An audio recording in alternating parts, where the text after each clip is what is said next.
Hello, race fans. This is the NASCAR show here on The Grueling Truth, where legends speak. We got a lot to cover today. I'm Alex Gray, along here with Steve Risley. And, oh, my goodness, what an interesting Coke Zero Sugar 400 race this was at Daytona. I don't think any of us really expected Justin Haley to be the Cup winner at Daytona. Wow. So basically, recap, weather was in the area. It was kind of similar to the Coke Zero 400 we had back in about 2014 when Eric Almirola won that race for Richard Petty. So, yeah, it was about less than 40 to go. The big one broke out. Austin Dillon.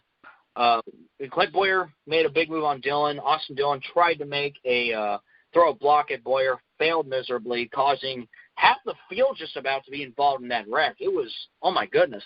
And, yeah, Kurt Busch was the leader at the time of the caution. Everybody made their pit stops. So apparently Matt McCall, his crew chief, thought they were given the one to go. So Kurt Busch came down to top off thinking, okay, we're gonna run a few laps, see if we can get this. And the caution lights came back on. Everybody came down pit road. And it just happened that Justin Haley, who, by the way, is running for the Xfinity Championship. He's having a good season for Kaulig Racing. We'll get to the Xfinity race here shortly. He's driving the 77 that weekend for Spire Motor Sports. He drove at Talladega as well. He did pretty well. At one point, we thought the race was going to get back going, and then there was lightning in the area. So I actually, up until this point, I never witnessed the lightning clock, or at least never seen it emphasized on television. So I found that interesting. But it ended up being the case that this is definitely a huge upset. Justin Haley gets his first career Monster Energy NASCAR Cup win, as well as the first win for Spire Motor Sports, who is also a sports agency company. They've actually been involved with NASCAR for quite a while now. This company, Spire Sports and Entertainment, they also bought out Furniture Row's charter, by the way. So, well, they made it. And I want to say this real quick before we get into discussion. A lot of people were really upset at the fact of, I think people were mad and complaining about how the race ended and who won. But it's like, on the other hand, don't use Justin Haley's win as an excuse to why the race was bad. It was a great race overall. It was amazing. You had a few hiccups in the first stage, but overall, fantastic racing. I mean, it really was. And honestly, sometimes in racing, luck plays a factor. And guess what? The 77 was in the right place at the right time. They stayed in the back away from the carnage, which is smart. And it paid off. Got a win. So, Steve, what do you think? Well, I think we got a lot to cover on this because you brought up a lot of points. We should backtrack on all your statements and cover. First off, the only thing bad about this race was we lost 33 laps of it. True. In my eyes. That's the only thing bad about this race. All right? It's the last Firecracker 400 we're going to run for a period of time. Who knows when they'll shut the schedule and go back. They may eventually. I mean, they did that with Darlington. They took it away from Labor Day and put it back. And, this thing may come back eventually. But for the time being, it's the last Firecracker 400 we're going to see. And it was a great race. I tell you, this new aero package is really starting to grab hold. I think the thing is, in my opinion, with the aero packages, teams are starting to grasp the aero package and know how to work with it now. And they're able to do things because I saw more bump drafting that I'd seen in I keep calling them a plate race. I know they're not a plate race anymore, although I think the Xfinity race is still a plate race, isn't it? Yeah, they still use the package. They just use the plates, but the Cup race, there was more bumper-to-bumper drafting going on, and it caused a couple of the mishaps that happened. But there was four wide coming into the turns, and you don't see that at Daytona because Daytona's not a track that's as wide as Talladega. There's not that much room, not as much room there, and the cars are stable. I mean, I think right now what's happening is, to some degree, the cars are probably more stable than the drivers are. I think the drivers are probably – it used to be the cars were so unstable, the drivers couldn't control them. Now I don't think the drivers are as stable as the cars are. I think if you get somebody who can get out front and run strong, these cars will do what you want them to do. So I thought that was great. I thought the racing was outstanding. The tire wear seemed to be really good. There wasn't any big problem with tire wear. We get into the race, and we start breaking it down. Where do you want to break down first? You want to talk about Haley's just being an upset, or you want to go with Kurt Busch's bonehead move, or where do you want to go? Or let's open up with this. How apropos was it that Keselowski shoots his mouth off all week about he's not backing down from anybody, he's not slowing up anymore, and he gets taken out by a charging 4-car, Kevin Harvick, and puts him right into the wall unintentionally. But it's like, hey, you're in my way, I'm coming through, get out of my way. Yeah. So it's like, I tell you, there are racing gods, and they will pay you back for comments that you make. Any comments on that? As I can say, to quote the infamous YouTube sports commentator, urinating tree, the racing gods show no mercy.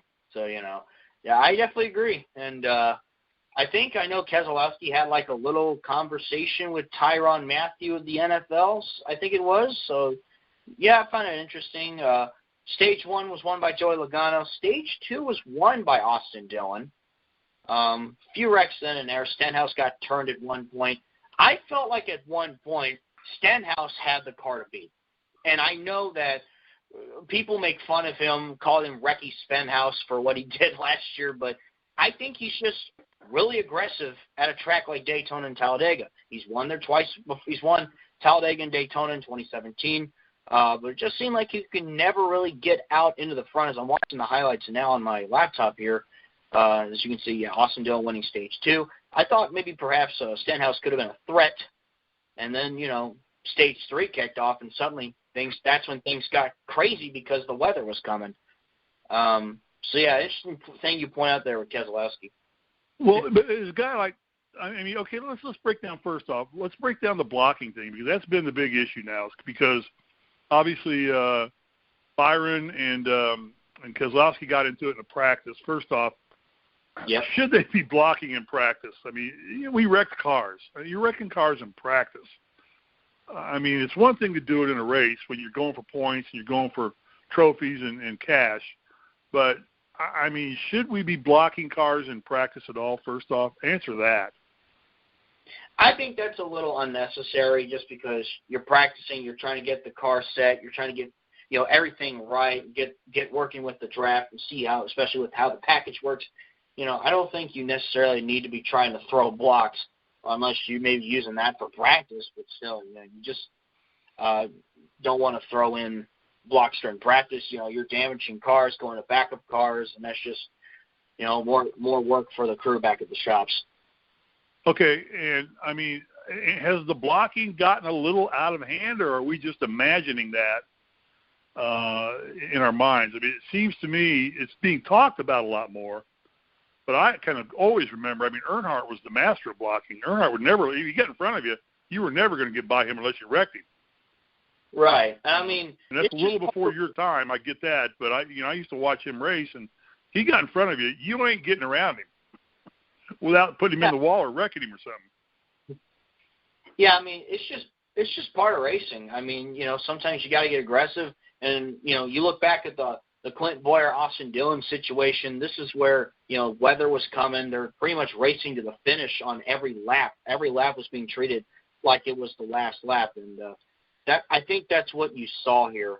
And, the way they were racing in Stage 3, something was going to happen. I knew something was going to happen. I saw the 3 get into the 410. I went, oh, here we go. And, Elliott taken out, half the field, really. Jones, Bowman, Busch, Larson, Priest, just looking at the video, it was coming. And unfortunately, stuff like that is just part of racing. Well, would it be fair to say, though, that the weather upped the intensity immensely? It did. Because generally you got guys kind of behaving themselves until the last 30, 40 laps, and then everybody starts, trying to get up to the field or get their tires changed or get fuel in the car so they don't have to do a fuel run. But because of the weather, that's involved here. I think it almost looked to me like they were racing at that level of last 23 laps intensity almost the entire race. Oh, yeah. They were blocking and doing things, and they were bump drafting, and they were trying to jog their position. Everybody wanted to be out front because the way the weather was sitting around that track, it could have started raining at any minute. So yeah, exactly. Okay. All right, look at some of the teams involved here before we get any farther. Hendrick, talk about Hendrick first. They're looking pretty good. They got a second-place finish out of Byron. Yep. Elliott was in contention to win that race. I mean, he was sitting back there in third place. He had a strong car. Jimmy Johnson gets his best finish. I don't know, where did Bowman finish? I didn't even see. Bowman was in that wreck. Because he got in the wreck, so he's back there with Elliott probably. Yeah, Elliott was 35th. Alex Bowman here was 21st. 21st. So they got caught up in the big one. But all four of the Hendrick cars were running up strong. Now, is that a restrictor plate thing? Because they always run good on super speedways. They do that regularly. Or is Hendrick coming back now and going to be strong in Kentucky? I mean, we'll talk Kentucky at the end of the show as we preview Kentucky. But are they back, or was this just another restrictor plate track where Hendrick always does well on? Going back at the past several races, I'd say since the win at Talladega, they've come back, especially that Alex Bowman has really been up in his performance, finally getting that win at Chicagoland, locking himself in. I'm starting to feel like it's only a matter of time till Byron gets a win, and perhaps maybe this could be a comeback for the 48 of Jimmy Johnson. He's had two good finishes in a row. Can he keep that going and get that 48 back in victory lane is a big question. I think everybody would agree that had we gone back to the last 33 laps, it probably was going to boil down to Byron or Johnson. I mean, Haley was probably going to get pushed aside at some point. I just don't think he has equipment to keep up with those guys, and they admit it. Spire admits that they don't have it. Right. But I think that would have been a duel between Byron and Johnson for the win. Had they, because a lot of the other cars were taken out. I mean, I think all four of the JGR cars were taken out, weren't they? Or at least had damage, yeah. Had damage, right, yeah. They had damage. They weren't going to be aerodynamically capable of keeping up with clean cars. Yeah, Kyle Busch, Truex, Hamlin, and Jones were all involved in that wreck. So, and you look at this top 12 or so, obviously Justin Haley the winner, William Byron second, Jimmy Johnson third, Ty Dillon in fourth, Ryan Newman fifth, Corey LaJoie career best in sixth, Eric Almirola was seventh, Matt DiBenedetto with eighth, Matt Tiff was ninth, rookie this year for Front Row, Kurt Busch ended up 10th, Landon Castle for Starcom Racing 11th, J.J. Yaley for Rick Ware Racing running 12th. If you remember, he was a rookie for Joe Gibbs Racing back in 2006.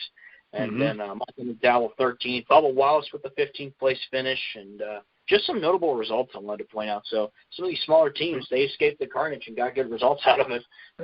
Yeah, and Bubba Wallace may be a quarterback in the NFL next year. Yeah, he was out there throwing the football. He's getting better at that arm, man. I'm not sure they want him doing it because he said he hurt his back throwing because he had to throw over the damn fence and that banking so high. But anyway. Okay, you'd asked me a question in the pre-show. Was this the biggest upset of all time in NASCAR, correct? Yes. Yeah, I wanted to ask, would you consider at least among one of the greatest upsets we have ever witnessed? No, I don't. I don't, and here's why I say I don't. Because of the track it occurred on. Right. I mean, and because of the circumstances by which I think, and we'll get to Kurt Busch, which I think was a pretty bonehead move for them to come in. And hindsight's always 20/20. I get it. They're thinking they're going to race, but I can't believe that those people. I mean, I have a lightning strike app on my phone. It tells me what distance a lightning strike is away from my house. I have weather bug radar. I can't believe those guys don't have access to that, and they see, hey, lightning strike 8.6 miles out. Mm-hmm. All right, at 8 miles they're going to call it. And that's pretty common to every sport. I used to run youth football leagues and stuff like that outdoors. And when we saw lightning, we shut the fields down, and we said we have to go 30 minutes without seeing any lightning. And MLB does it, NFL does it on the outdoor stadiums. Everybody does that, and so while that may be the first time we've ever implied that, where we've stopped a race because of lightning rather than rain. It's not an uncommon thing, and it's really, when you think about these guys are sitting on the spans, they're sitting on metal bleachers, aluminum bleachers. Get them out of there. I mean, that's crazy. Yeah. I mean, the guys in the cars are fine. They're going to survive.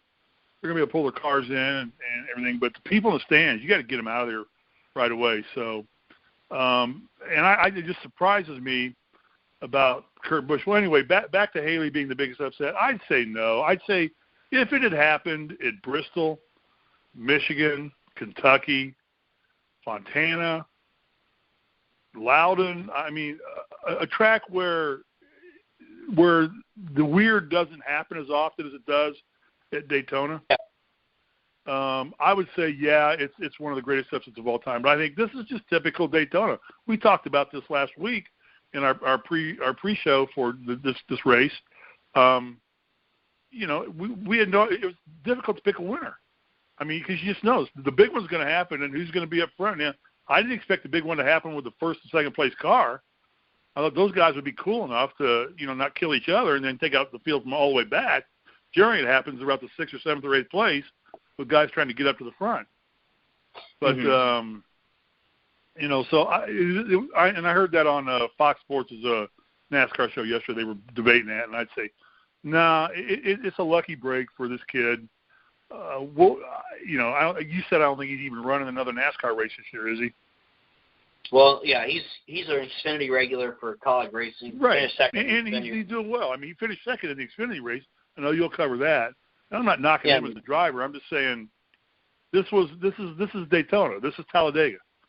This is it's all about luck and being in the right place at the right time, avoiding the big wreck, and you go from there. And so, no, I don't think this is a major upset. I think it's a great break for this kid. He's got a NASCAR win under his belt. I think it probably elevates his stock in the sport.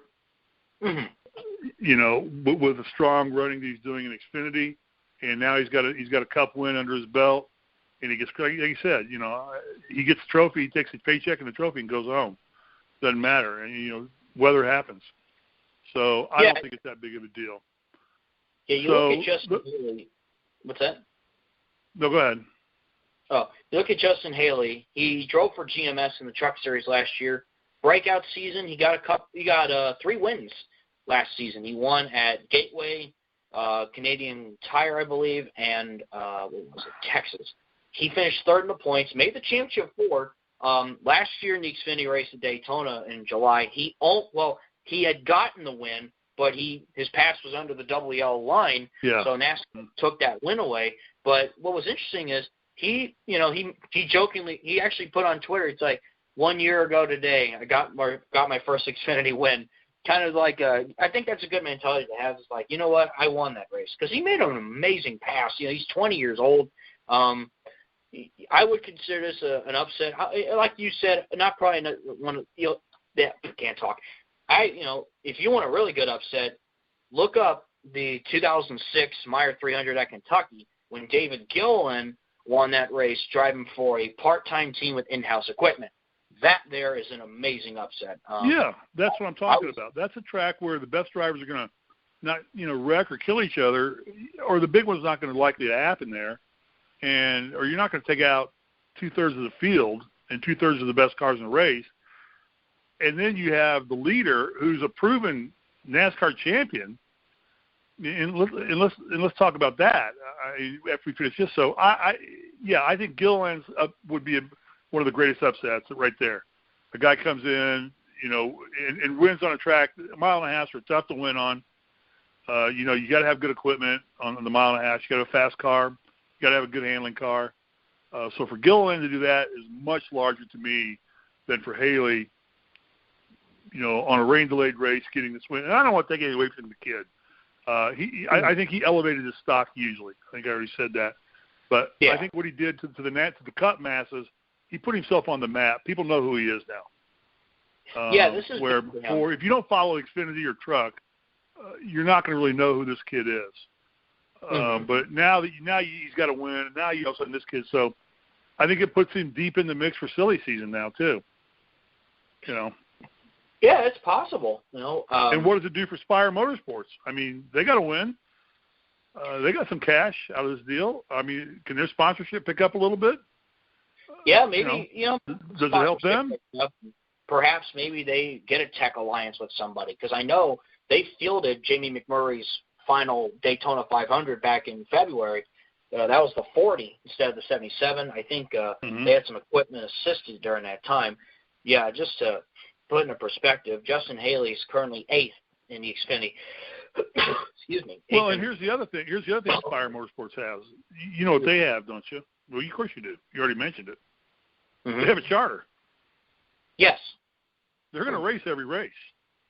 Yep. So if some sponsor wants to put some money into a low-budget team and throw some money into it and get their name on a car, and with a driver like this kid, who's a good driver, I mean, there's no doubt about it, but you know what? Guess what, boys and girls? Spire Motorsports is going to, if they get the money, they can run every single NASCAR race, Cup race next year. Yeah, they own that charter. They paid the money to get there, and they got there. Yeah. So, I mean, you know, hats off to them. And obviously Haley's sponsor was Fraternal Order of Eagles, so congrats to them, too, getting a big Cup win there. Well, I think they've been involved with them for a long time, Ed. I think they're it wasn't a one. I think they've been involved with Spire for a long time, haven't they? Yes, Fraternal Order of Eagles. Yeah, they've been in NASCAR for a while. They sponsored. They're based out of Grove City, Ohio. Interesting. They are. They sponsored Justin Haley in the trucks in Xfinity Series last year, and have sponsored him in the Cup circuit as well. So big shout out to those guys. That's a huge win for those guys. So I know Haley's not entered for the Cup race. I think they have Quentin Halfon listed. I can go through the Kentucky entry list later. It's big. Hopefully maybe this will put Spire into a good direction, and as well as for Justin Haley. Yeah, no, I think overall it was good. Good win. Let's talk just briefly about the one car's decision to pit. Was it a bonehead move, or was it a calculated move on your part? Well, I think it was that at first the lights went off. So it was like, okay, we're getting the one to go. Let's come down pit road. And it just happened that, the caution lights came back on. And then lightning was in the area. And I don't know if I want to necessarily call it a boneheaded move. It's just more of a goof, like an oops kind of thing. Like, okay, that wasn't supposed to happen. So. Well, and again, I go back to, these guys have these big pit boxes sitting there, and they got radar sitting everywhere. And like I said, I talked about it earlier.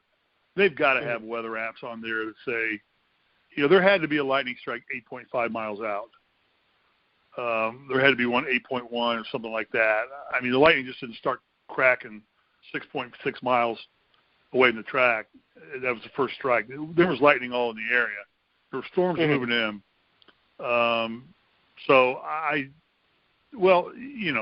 They missed it. They just missed the call, and it cost them, an automatic ticket into the championship or into the playoffs.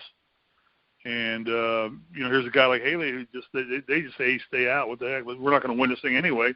Stay out, and then they end up winning it. Because exactly.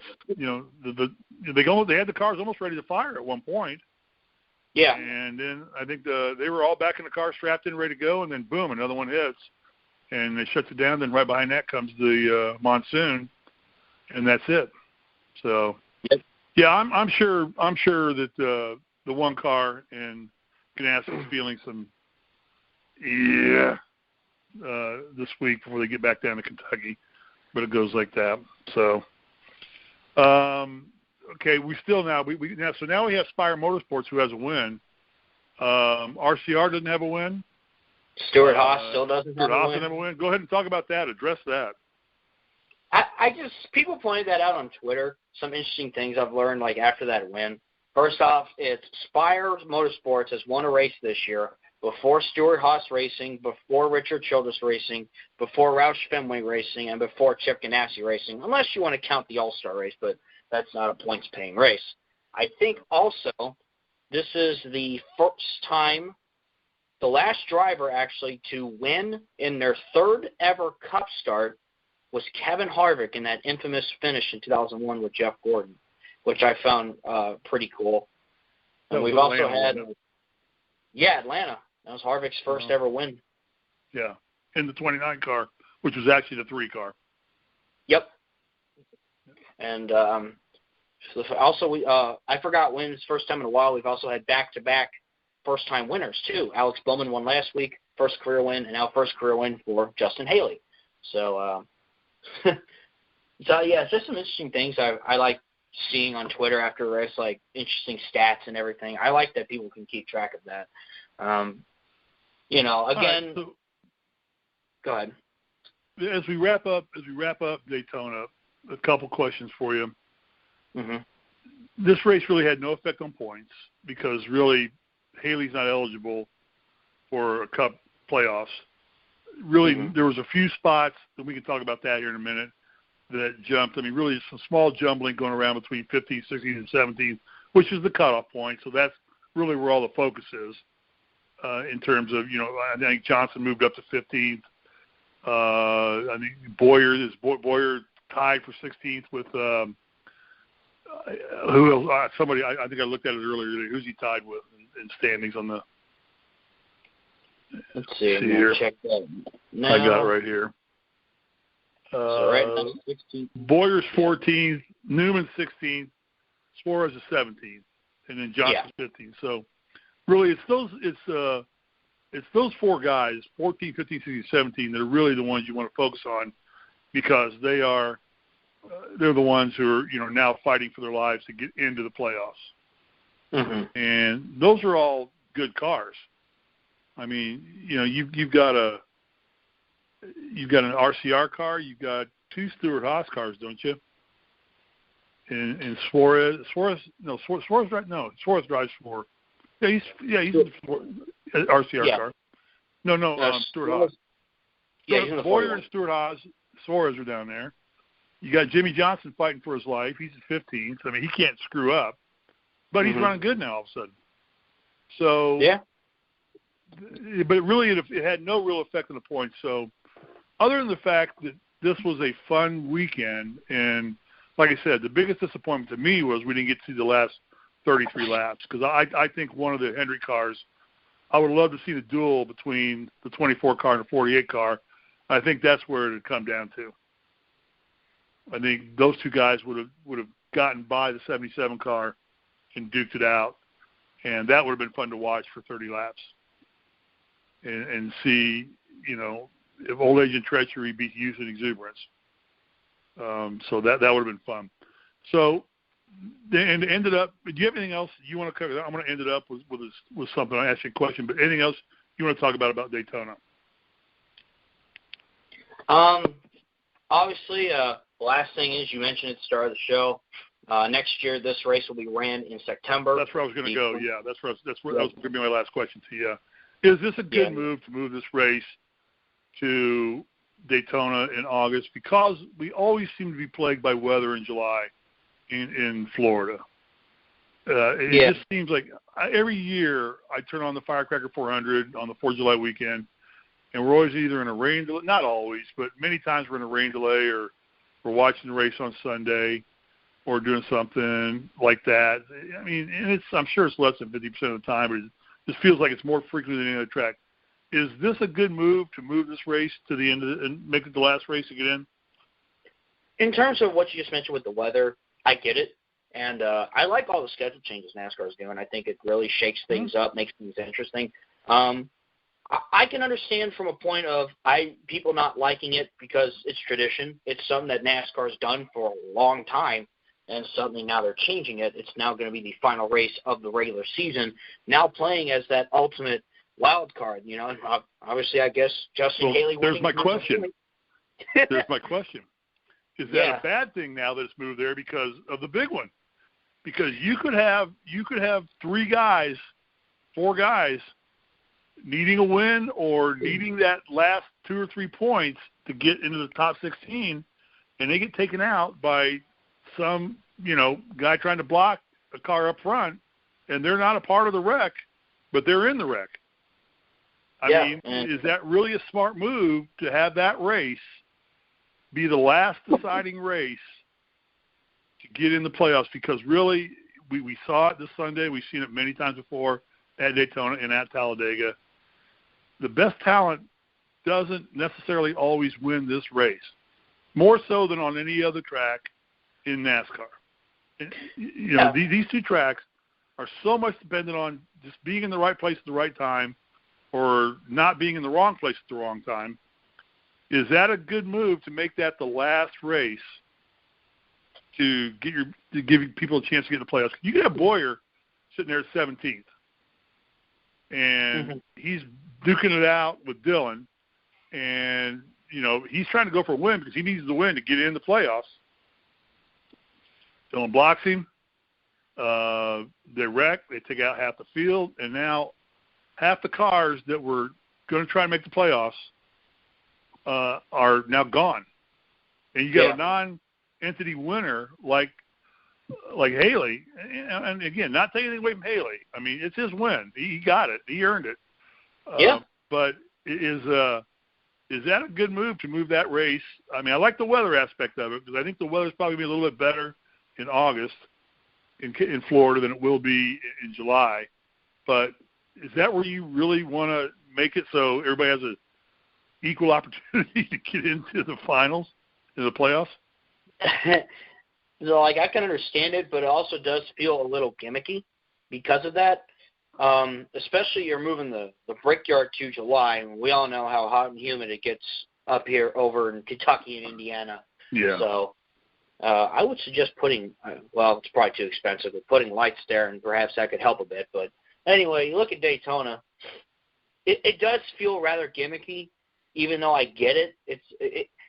I guess it's just more fitting for our current playoff system with the you win, you're in. If this was like before 2014, I don't think it'd be a good idea. It's certainly the least popular move, according to from what I've seen on Twitter and Reddit, and Discord, and other places. Yeah, I just think it's a little gimmicky, but I get it. What's the you can probably pull it up faster than I can. What's the first race of the playoffs? This year or next year? Next year, when everything changes next year. All right. I know Chicago. Don't they go to Chicago first? Or they used to. I don't know if that's changed or not. They do not. Actually, the first race of the playoffs will be Darlington. Okay. See, my suggestion would be to switch Darlington and Daytona and make Daytona the first race of the playoffs. Because then you have an opportunity to recover from it if the big one happens. And Darlington is a racer's track. I mean, you have to be a good driver to win at Darlington. I mean, the best drivers, the guys that are the best drivers are going to come through. The guys with the most talent are going to come through on that track most of the time. So what do you think about that? About if they thought about flipping Daytona and saying, okay, we're going to open up the playoffs with Daytona. Because I've always thought Daytona should be in the playoffs. That's their home base. Mm-hmm.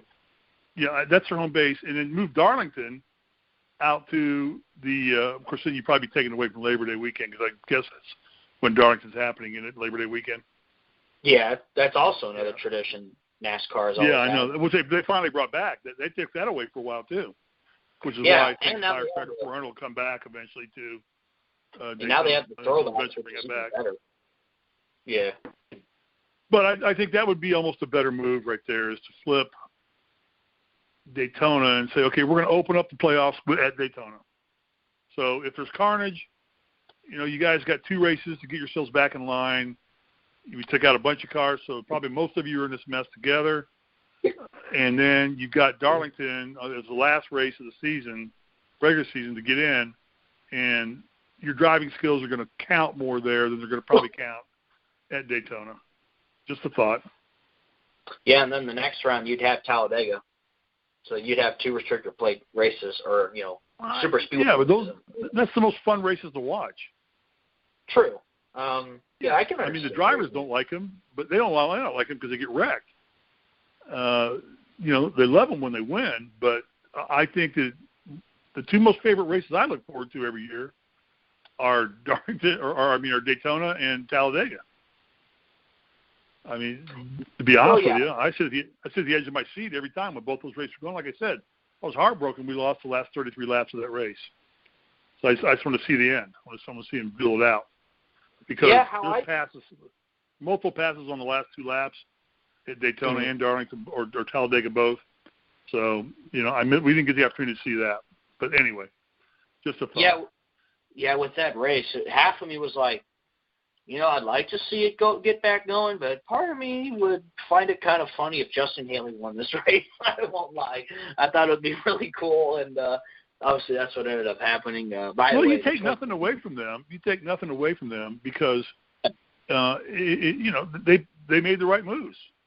They did. Racing is not just the fastest car wins anymore. It's strategy. It's, pit stopping, when you stop, fuel runs, things, tire changing, take 2, take 0, come in and get tires like Busch did and not you stay out there and say, I'm going to play the weather game. They made a call, and it was the wrong call. And so NASCAR's come into that, which brings me to another point I wanted to talk to you about before we move into the Xfinity and trucks. This team racing thing. Now, this was a big topic this week. It was. Yeah, talk about that. Chevys seem to have it together pretty well, but they got 18 Chevys out there to work with. And they were talking about that's maybe a little too many cars to work with. This is kind of getting into F1 racing now. Now we're kind of getting into a little bit of Formula One racing. I watch Formula One every week when it comes on. Talk about that. What's your thoughts on the team concept thing here? Basically, it's like the manufacturer alliances. Yeah, manufacturing concept, yeah. The Chevys working together. You saw the Chevys pit together. You saw the Fords pit together. Toyota's kind of at a disadvantage because it's Joe Gibbs plus the 95, and Gaunt Brothers was running this weekend too with Kligerman. You saw a lot of that working together. Obviously, when it gets down to the end, or more so stage 3, it's every man or woman for themselves. You saw a lot of you saw the Chevys work with the Chevys. You saw the Fords work with the Fords. And, it's something I've noticed in the past several years, really, since the Gen 6 car came out. It's just something we've seen a lot, which I'm always intrigued by. And it's certainly, for the Chevys, and it seemed to work. The Fords seemed to work, Well, and, they were the most aligned. I mean, they worked together the best. Yeah, and obviously, you look at the Daytona 500, the Toyotas, they were 1, 2, 3 with Hamlin, Jones, and Busch or something like that. The Chevys, I think, really, really did a good job at Daytona. They really were able to hook up together. It's like they did at Talladega when Chase won. They were 1, 2, 3, 4, if I'm correct. They had Elliott, Bowman, Hemrick, and Preece. Well, the top 4 cars that won Sunday were Chevrolets. Yeah. So they were all Chevrolets. So but then you get word from the television announcers that the director of auto racing for Chevrolet Motorsports calls each of the crew chiefs and calls each of the drivers. Yeah. Tells them you have to participate. Yeah, you got to work together. Right. You got to work together, yeah. I mean, we're putting the most money of anybody into your cars, and we're giving you the best technical support, and, you need to make sure you're doing this. So, I don't know. To some degree, I kind of felt like, man, the racing's getting out of the hands of the crew chiefs and drivers now. Especially that, Ford and Toyota has been winning a lot more than Chevy recently. So I think that might be another factor that could have played into that. Yeah. And then Hamlin won Daytona beginning of the season, didn't he? Yeah, Hamlin won Daytona, and then so you got a Toyota and 2 Chevys that have won the Super Speedway races so far, and 1 to go. Yeah. So, okay. I mean, anything else about Daytona? I thought it was a great race. And we'll get into this. Well, I'll start this off going to the next thing. I think the Cup needs to go to the composite bodies as fast as they can. Mm-hmm. Because I watched the Xfinity race, and those cars they bang off the walls and hold up and bump better, and it just seems like they're more rigid and stiff. And you see some just light bumping in the Cup with these aluminum bodies or whatever they're running on, the metal bodies.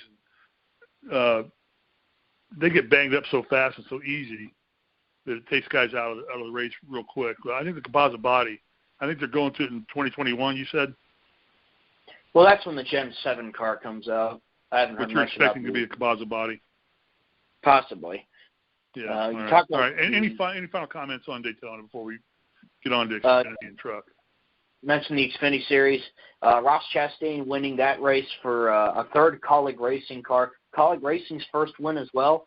They were originally 1, 2, 3 with Chastain, Haley, and A.J. Allmendinger.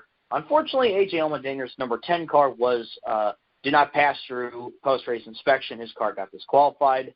But just something I wanted to bring up real quick. Congratulations to that team and seeing Ross Chastain getting his second career Xfinity win, first at Daytona. Who finished second? Justin Haley finished second. There you go. Yeah, exactly. Young man had a good weekend. He did. He could probably buy a new house in Winamac, Indiana. Oh, probably. I've been to Winamac, Indiana. It's up near Lake Wawasee. So, been there. It's a small town. That's a great thing for him. Go ahead. I'm sorry. I interrupted. Oh, you're good. See, I just wanted to point that out real quick with the Xfinity race. And I guess we can move on to Kentucky, my home track.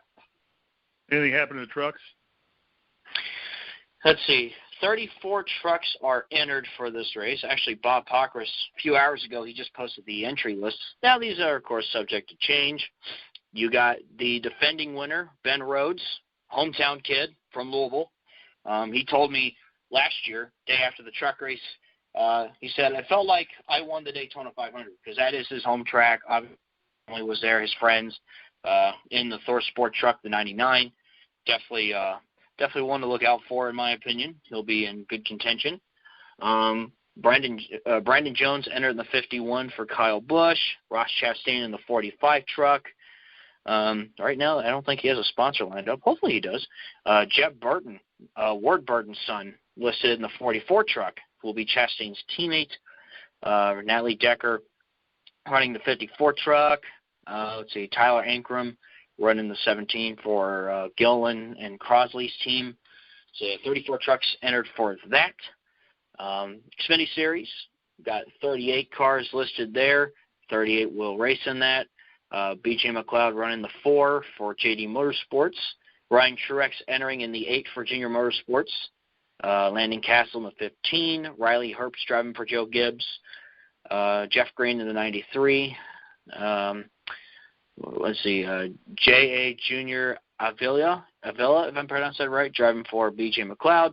And only 36 cars are right now entered for Kentucky. Chastain in the 15. Both Rick Ware cars currently, TBA and Quinn Houff in the team that has now been to Victory Lane, Spire Motor Sports. There you go. All right, what are we looking for in Cup? It's a mile and a half. We're going back to a mile and a half. Yep. Is this track similar to Chicago? And you've been there because this is your home track. I know you're going to be there that night. Is this track similar to Kansas City and Chicago, or is it different? It's a little different. It's got lesser banking. Turns 1 and 2 actually have more banking than turns 3 and 4. They did that when they repaved it a few years ago. And I think that's why people I've talked to some drivers last year. They said, it's kind of felt like more of a one-group track because of it when they repaved it. Obviously, all that rough surface and the bumpiness went away. And although they kind of made it up for, when you go into turns 1 and 2, you're building up more speed, and suddenly, and I remember in the first 2 races since the repave, we had a lot of incidents off of turn 3 and 4, which was interesting. And then you have to really slow down in turns 3 and 4 since they didn't change the banking over there. But it's still got lesser banking than, say, Vegas and Kansas City. Still a D-shaped oval. It's a nice track overall located in Sparta, Kentucky. I'm interested to see how this aero package will do because it actually has done well at most of the mile and a half. So I want to see. I've really been looking forward to how the package will work at Kentucky. I'm really looking forward to that. So, we'll see how this nets out. Some favorites going in. obviously. Brad Keselowski, he's won here 3 times. Martin Truex Jr. has won the last 2 times we've been here. Kyle Busch, also a 2-time winner. Those are the only active drivers who have won the Quaker State 400. The other one's Matt Kenseth. He has retired. Chevrolet has yet to win the Quaker State 400. Perhaps that could change the way they've been racing lately. So yeah, if you're betting on the race, you want some favorites. Keselowski, Kyle Busch, Martin Truex Jr. off the bat. I'll say that for the Cup race. Who needs to do well? Who needs to do well? I would say, Stuart Haas. They don't have a win yet. Harvick does pretty decent here. He could be a front runner. Obviously, he hasn't really dominated the mile and a halfs like he did last year. I think it was 2016. He led a lot of that race. Just didn't really seem to get it there in the end. Jimmy Johnson has dominated this race once before in 2013. So Jimmy Johnson needs to continue his momentum too. He's gotten 2 good finishes. He needs to continue that. He can't go back to running in 21st. He's got to continue it somehow. Stuart Haas, all Stuart Haas. Jimmy Johnson, look out for Kurt Busch. Will he get that redemption? Because, a lot of people argue he probably could have won last week if he hadn't gone down pit road. But, watch out for the one. Been pretty consistent. Kurt Busch has been pretty consistent. I think he can run well.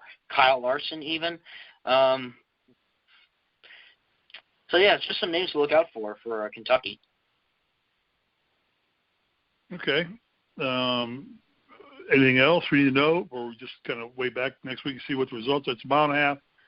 It could be parade, but with this aero package, I think it's going to be a good race. I think it would too.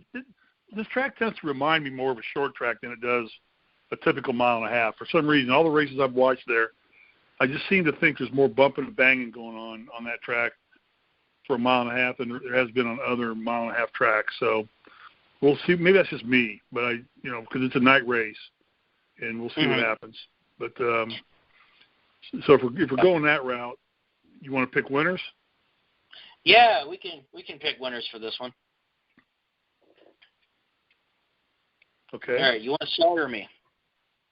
I'm going to go with Kyle Busch. That's a fair pick. Yeah. And I don't think the Hendrick cars are going to do that well here. I just don't. I don't know. I have just a bad feeling about it. But I'm going to pick Elliott as my dark horse anyway, just because I'm staying true to my driver. All right. So for my pick to win, this man got really his career kicked off winning here in 2008. Joey Logano. I'll go with Logano winning at Kentucky. Penske. Yeah, Penske runs well there. Don't count out Keselowski. If you want a dark horse for this race, I want to pick somebody in the Chevy camp. I'm going to say Kurt Busch. Okay. For a dark horse. All right. That's good. Anything else we need to cover that we didn't cover? Let me see here. In regarding anything involving silly season or anything, I have not necessarily heard any news that could potentially come out. Although Lionel Racing actually is released pre-orders for Justin Haley's win. It says Haley rides a perfect storm to his first win. Justin Haley just tweeted it saying, "Does it come with the rain cover?" I think the 124 should. That'd be kind of funny. Let's see here. Yeah. I think all Haley did was really I think he got his name into the hat now for silly season. With a good showing at Daytona. But again, I don't know how much weight I put on Daytona. Yeah. Yeah. Just because it's just such a Xfinity, I put more weight on it almost. But with the big boys, I don't know that I put that much weight on it and say that I think his name's out there now, but I'm not sure he's elevated himself to a great degree where teams are going to be clamoring for him like they're going to be clamoring for some of the other guys. The Chastains, the Cole Custers of the world, the guys like that, that are proving themselves over for the course of a whole season of doing a lot of good. So time will tell. Yeah, we'll just have to wait and see. I'm going to be there all weekend at Kentucky. I'll have credentials again, me and James Ernest here at the Grueling Truth. So I guess if you see us, come say hi to us. I'll be watching Saturday night from my couch as usual. Yeah, it's 4:30 my time. It's 4:30 my time, so it's not even dark when I'm watching. Yeah, it's a day and a night race for us. Yeah. See, for me, it's a night race on TV, but a day race in Los Angeles all the way through. So we'll go from there. All right, partner. Get us out of here. All righty. Oh man, today was quite a lot to talk about. It's been a lot of fun. We'll be back on next week to talk about the Quaker State 400 and all the Kentucky races that took place this coming weekend. Hope you all will tune in, enjoy that race. Thank you guys so much for listening to this NASCAR show episode on The Grueling Truth, where legends speak. From Steve Risley and myself, Alex Gray, we're signing off, and we'll see you next time.